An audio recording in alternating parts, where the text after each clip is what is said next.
મિત્રો, આપણે અગાઉ જોયું કે વનસ્પતિ છે એ પોતાનું પોષણ કઈ રીતે કરે છે, તે પ્રકાશ સંશ્લેષણની પ્રક્રિયા કઈ રીતે કરે છે.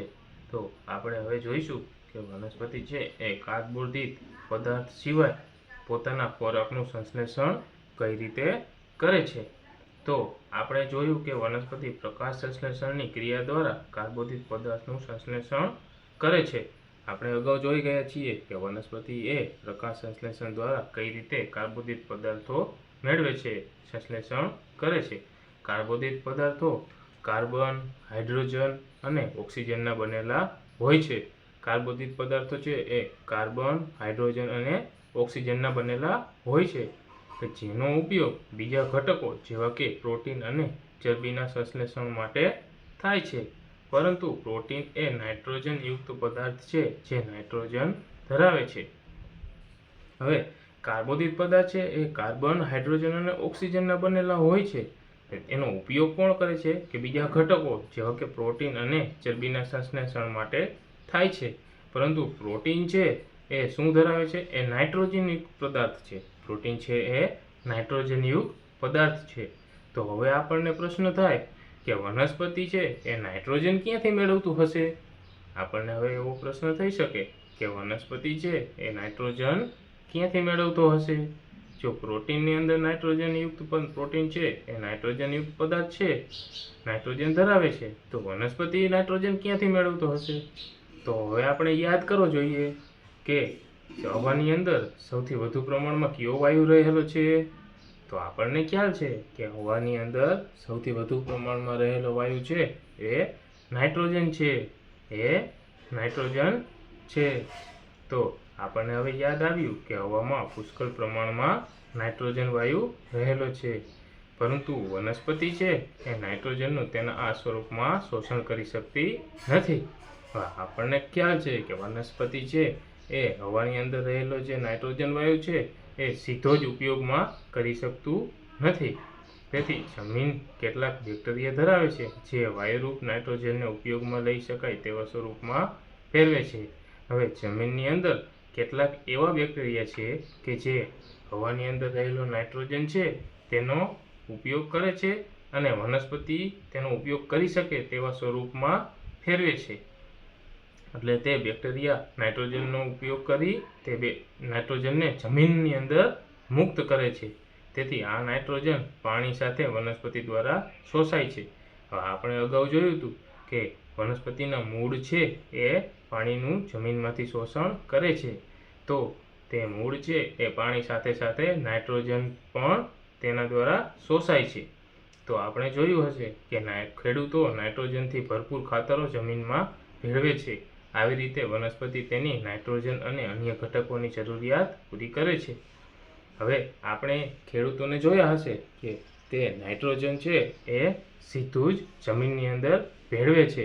તે વાયુરૂપ નાઇટ્રોજન નથી હોતું, પણ તે કણીવાળું નાઇટ્રોજન હોય છે કે જે જમીનની અંદર ભેળવીને છૂટું પડી જાય છે. આથી જે છોડ છે એ ઝડપથી નાઇટ્રોજનનો ઉપયોગ કરી શકે. તો વનસ્પતિ પ્રોટીન અને વિટામિનનું સંશ્લેષણ કરે છે. ત્યાર પછી વનસ્પતિ પ્રોટીન અને વિટામિનનું સંશ્લેષણ કરે છે. તો હવે આપણે જોઈએ કે વનસ્પતિમાં પોષણના અન્ય કેટલાક પ્રકારો છે. તો કેટલીક વનસ્પતિ એવી છે કે જે હરિતદ્રવ્ય ધરાવતી નથી. તો આપણે જાણીએ છીએ કે વનસ્પતિના પાન છે એ કેવા રંગના હોય છે? કે તે લીલા રંગના હોય છે. તો આપણને ખ્યાલ છે કે વનસ્પતિના પાન છે એ લીલા રંગના કેમ હોય છે? તો તેની અંદર કયું દ્રવ્ય રહેલું હોય છે? હા, સાચું, હરિતદ્રવ્ય રહેલું હોય છે. વનસ્પતિના પાનની અંદર હરિતદ્રવ્ય રહેલું હોય છે કે તેનાથી આપણને પાન છે એ લીલા રંગનું દેખાય છે. પરંતુ કેટલીક વનસ્પતિ આપણે એવી પણ જોઈ હશે કે જેના પાન છે એ લીલા રંગના જણાતા નથી, જે આપણને લીલા રંગના નથી જણાતા. તો તેવી વનસ્પતિ કેવી રીતે જીવી શકે? તો આપણને પ્રશ્ન થાય કે જો લીલા રંગના પાન નથી તો તેવી વનસ્પતિ છે એ પ્રકાશ સંશ્લેષણની પ્રક્રિયા કઈ રીતે કરી શકતી હશે? પોતાનું પોષણ ક્યાંથી મેળવતી હશે? તો તે કઈ રીતે જીવન જીવી શકતી હશે? તો તેઓ મનુષ્ય અને અન્ય પ્રાણીઓની જેમ બીજી વનસ્પતિઓ દ્વારા બનાવેલ ખોરાક પર નભે છે. તેઓ પરાવલંબી પોષણ ધરાવે છે. જેમ મનુષ્ય અને પ્રાણી છે એ પરાવલંબી સજીવો છે, તો તેની જેમ જ તેવી વનસ્પતિઓ પણ પરાવલંબી સજીવ કહેવાય, પરાવલંબી પોષણ ધરાવતી કહેવાય. કે જે વનસ્પતિના પાન હરિતદ્રવ્ય ધરાવતા નથી તેવી વનસ્પતિઓ પરાવલંબી પોષણ ધરાવે છે. હવે આપણે અહીં જોઈએ કે અહીં આપણને એક વૃક્ષ દેખાય છે આકૃતિની અંદર. તો આ વૃક્ષ છે, અહીં આપણને એક વૃક્ષ દેખાય છે. તો આ વૃક્ષની અંદર આ પીળા રંગની વીંટાયેલી દોરી જેવી રચના આપણને દેખાય છે. તો તે શું છે કે તે એક પ્રકારની વેલ છે. તેને આપણે શું કહીશું કે અમરવેલ. તે છે અમરવેલ, કે જેના પર્ણ છે એ પીળા રંગના છે, કે જેના પર્ણ પીળા રંગના છે. તો આપણને એમ થાય કે જે ઝાડ ઉપર વીંટળાયેલી છે તો તે પોતાનું પોષણ ક્યાંથી મેળવતી હશે? તે પોતાનું પોષણ છે એ ઝાડ દ્વારા બનાવેલા ખોરાક પર નિર્ભર કરે છે. તે ઝાડ દ્વારા બનાવેલા ખોરાકને શોષે છે, તેના દ્વારા પોષણ મેળવે છે. આથી ઝાડ છે તેને તેનું યજમાન કહે છે. તેને તેનું યજમાન કહે છે, કે તે જે ઝાડ ઉપર રહે છે એ ઝાડને કહેવાય તેનું યજમાન. આથી અમરવેલ છે એને આપણે શું કહી શકીએ કે અમરવેલ છે એ પરોપજીવી છે. અમરવેલ છે એ પરોપજીવી છે. હવે તમને જો આ પ્રકારના બીજા પરોપજીવીઓ જો ખ્યાલ હોય તો તમે કમેન્ટમાં જણાવી શકો. તમે કમેન્ટમાં જણાવજો કે આવા પરોપજીવી બીજા કેટલાક પ્રાણીઓ છે. હવે આપણે અહીં એક આકૃતિ જોઈએ કે અહીંયા એક છોડ દર્શાવેલો છે કે જેના પાન છે એ ઢાંકણ જેવી રચના ધરાવે છે. જેના પાન છે એ કળશ જેવી અને ઢાંકણ ધરાવતી રચના ધરાવે છે.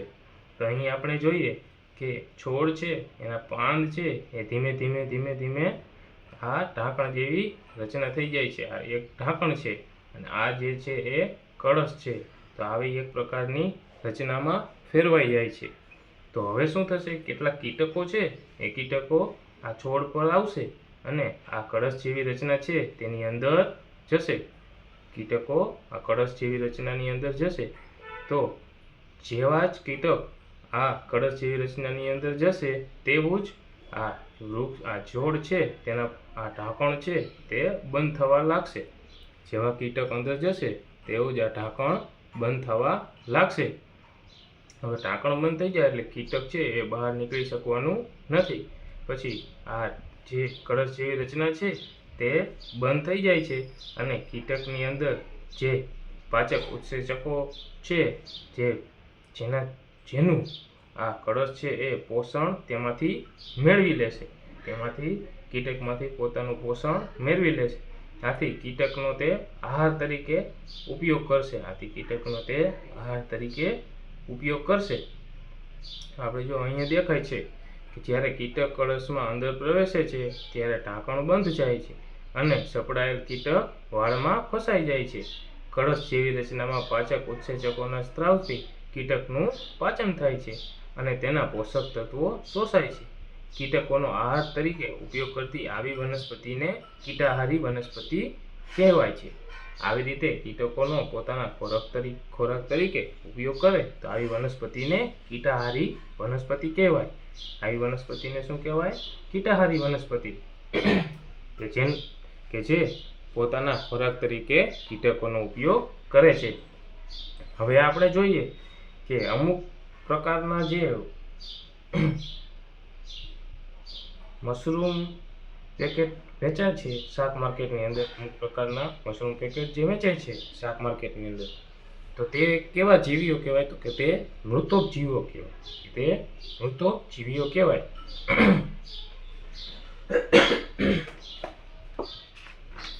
હવે આપણે શાક માર્કેટની અંદર ક્યારેક મશરૂમ વેચાતા જોયા હશે કે તે વર્ષા ઋતુમાં સડતા લાકડા ઉપર અથવા ભેજવાળી જમીનમાં છત્રી જેવી ડાઘાયુક્ત પોચી રચના પણ જોઈ હશે.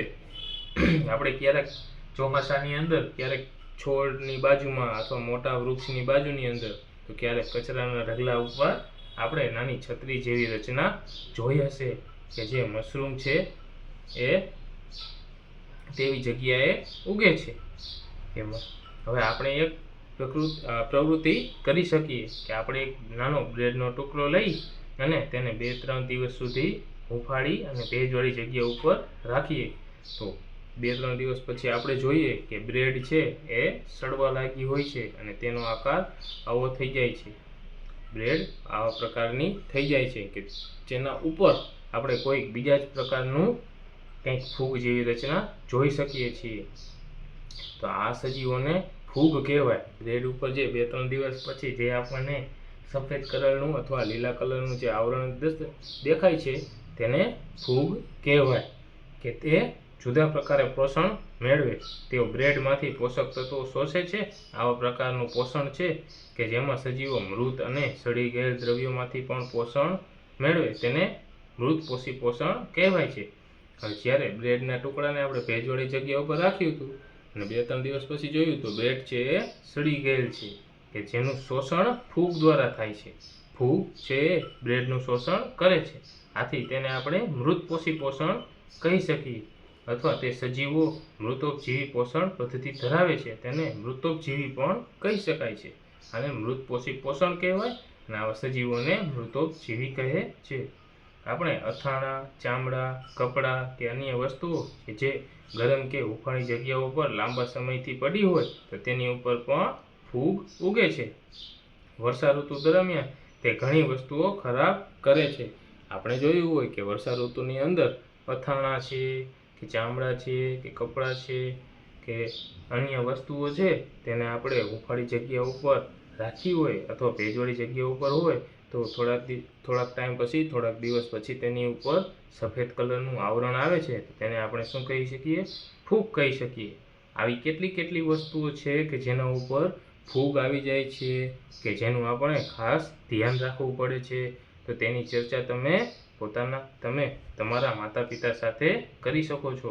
તેને પૂછજો કે આવી કેટલીક વસ્તુઓ છે કે જેનું આપણે ધ્યાન રાખીએ છીએ કે જે કેવી રીતે ધ્યાન રાખીએ છીએ કે જેનાથી તેના ઉપર ફૂગ ના લાગી શકે. હવે આપણે જોઈએ કે કેટલાક એવા સજીવો છે કે જે વૃદ્ધિ પામે છે પરંતુ વસ્તુઓ ખરાબ નથી કરી શકતા. આપણે જોઈએ કેટલાક સજીવો છે એ એકબીજા ઉપર નિર્ભર કરે છે. કેટલાક સજીવો એ સાથે જીવે છે તથા વસવાટ અને પોષક તત્વો એમ બંને માટે સહભાગી બને છે. આ પ્રકારના સંબંધને સહજીવન કહેવાય છે. હવે અમુક ફૂગ છે એ વનસ્પતિના મૂળ પર જોવા મળે છે. વનસ્પતિ એ ફૂગને પોષક તત્વો પૂરા પાડે છે. બદલામાં ફૂગ તેને પાણી અને અમુક પોષક તત્વો પૂરા પાડે છે. આપણે અગાઉ જોયું કે વનસ્પતિ છે તેના મૂળ દ્વારા પાણી અને નાઇટ્રોજનનું અને પોષક તત્વોનું શોષણ કરે છે. પરંતુ અમુક ફૂગ છે એ અમુક પ્રકારની વનસ્પતિના મૂળ પર રહેલી હોય છે. વનસ્પતિ છે એ ફૂગને પોતાનું ખોરાક આપે છે, પોતાના દ્વારા બનાવેલો ખોરાક આપે છે અને ફૂગ છે એ પોતાના દ્વારા બનાવેલ પોષક તત્વો વનસ્પતિને પૂરા પાડે છે. આથી આ પ્રકારના જીવનને સહજીવન કહે છે. લાઇકેન જેવા સજીવોમાં હરિતદ્રવ્ય ધરાવતી લીલ અને ફૂગ સાથે જોવા મળે છે. ફૂગ વસવાટ, પાણી અને ખનિજ તત્વો લીલને આપે છે. તેના બદલામાં લીલ ખોરાક બનાવે છે અને ફૂગને પૂરો પાડે છે. તો આ જે લાઇકેન છે એવા સજીવોમાં હરિતદ્રવ્ય ધરાવતી લીલ અને ફૂગ સાથે જોવા મળે છે. તો લીલ છે એ ખોરાક બનાવીને ફૂગને આપે છે અને ફૂગ છે એ જરૂરી પોષક તત્વો છે એ લીલને પૂરા પાડે છે. હવે જમીનની અંદર પોષક તત્વો ફરી કેવી રીતે આવે છે? આપણે જોયું કે છોડ છે એ જમીનની અંદરથી પોષક તત્વો લઈને ઉછેર પામે છે, મોટા થાય છે.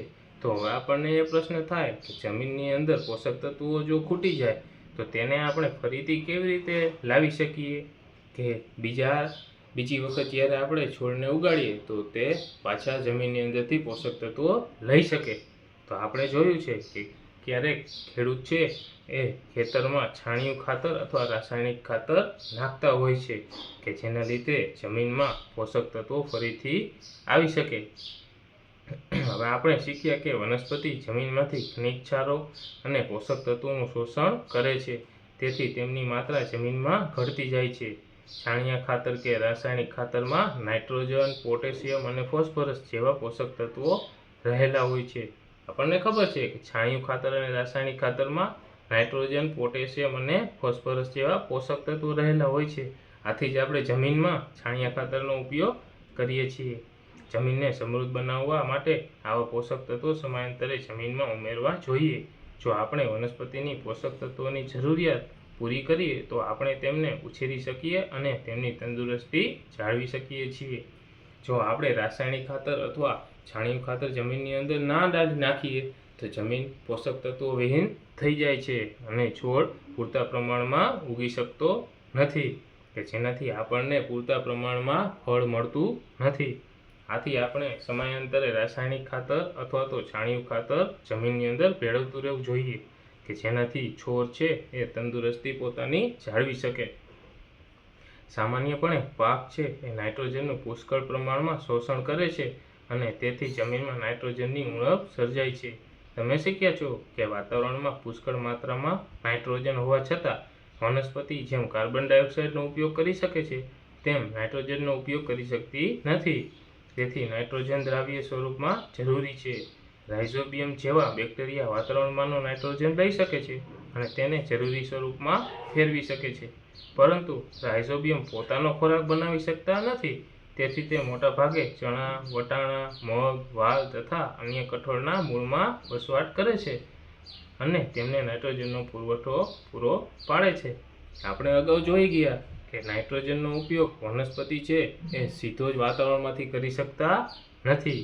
આથી રાઇઝોબિયમ છે એક પ્રકારના બેક્ટેરિયા છે કે જે વાતાવરણમાંથી નાઇટ્રોજન છે એ શોષે છે, પરંતુ રાઇઝોબિયમ બેક્ટેરિયા છે એ પોતાનો ખોરાક બનાવી શકતા નથી. આથી નાઇટ્રોજન શોષીને તે વનસ્પતિને આપે છે નાઇટ્રોજન અને વનસ્પતિ પાસેથી પોતાનો ખોરાક મેળવે છે. રાઇઝોબિયમ પ્રકારના બેક્ટેરિયા છે એ મોટા ભાગે ચણા, વટાણા, મગ, વાલ તથા બીજા એવા કઠોળ છે તેના મૂળની અંદર વસવાટ કરે છે કે જેનાથી તે કઠોળને નાઇટ્રોજનનો પુરવઠો પૂરો પાડે છે અને તે કઠોળ ખોરાક બનાવીને તે રાઇઝોબિયમ પ્રકારના બેક્ટેરિયાને આપે છે.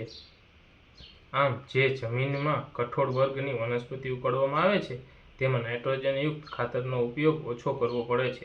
મોટાભાગની દાળ કઠોળ વર્ગની વનસ્પતિઓમાંથી મળે છે. તો આપણે અહીં શું જોયું કે વનસ્પતિઓમાં પોષણ કઈ રીતે થાય છે, વનસ્પતિ પોતાનું પોષણ કઈ રીતે કરે છે, તે પ્રકાશ સંશ્લેષણ દ્વારા કઈ રીતે પોષણ મેળવે છે, તેની અંદર હરિતદ્રવ્યનું કામ શું હોય છે, તો આપણે તે બધું શીખ્યા. Thank you.